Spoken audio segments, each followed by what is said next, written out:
गया। यूं तो आजादी की लौ 1857 में ही जल चुकी थी, जो बरसात मारकर 1947 में हमारे देश को आजाद कराई। इस प्राचीन, मध्यकालीन और वर्तमान भारत के उदाहरणों से स्पष्ट करना चाहूंगी कि जब हम तिरंगे के फेरे में फंस गए थे तो भारत व्यवस्था की चूल्हे की एक आवाज पर टोले के टोले उमड़ाते थे और उनके वंदे मातरम के नारों से खून में आने वाला 5-5 डिग्री का तूफान अंग्रेजी शासकों की जड़ों में तूफान ला देता था। लोग मर जाते थे, मिट जाते थे, फांसी चढ़ जाते थे, तो वो भी अपनी देशभक्ति साबित कर रहे होते थे, क्योंकि उस दौर देशभक्ति की कसौटी थी। उसके बाद 62, 65 और 71 के युद्ध में अपना सुहाग गवा देने वाली औरत जब घर के हालात ये हो जाया करते थे कि प्यार भी भरपूर गया, मांग का सिंदूर गया, नन्हे नौनिहालों की लंगोटियां चली गई, छोटी छोटी बेटियों की चोटियां चली गई, बाप की कमाई गई, भाई की पढ़ाई गई, ऐसा एक विस्फोट हुआ, पता ही नहीं चला पूरे जिस्म की बोटियां चली गई, पूरे जिस्म की बोटियां चली गई।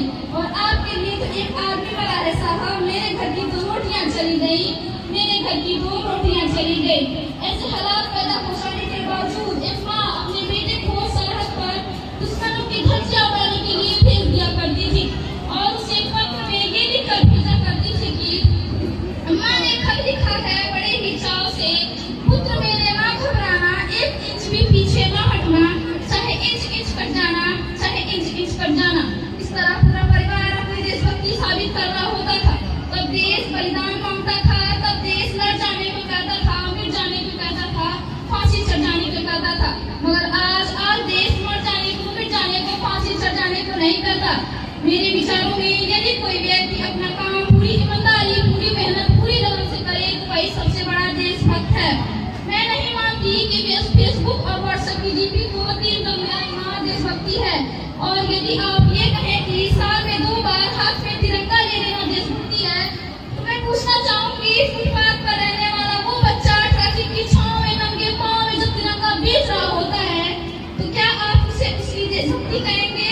नहीं, ये उसकी देशभक्ति नहीं, ये उसकी पेट की भूख की शक्ति है जो उसे ऐसा करने पर मजबूर करती है। क्योंकि ना मस्जिद को जानते हैं, ना सिवालों को जानते हैं, ना मस्जिद को जानते हैं, ना सिवालों को जानते हैं।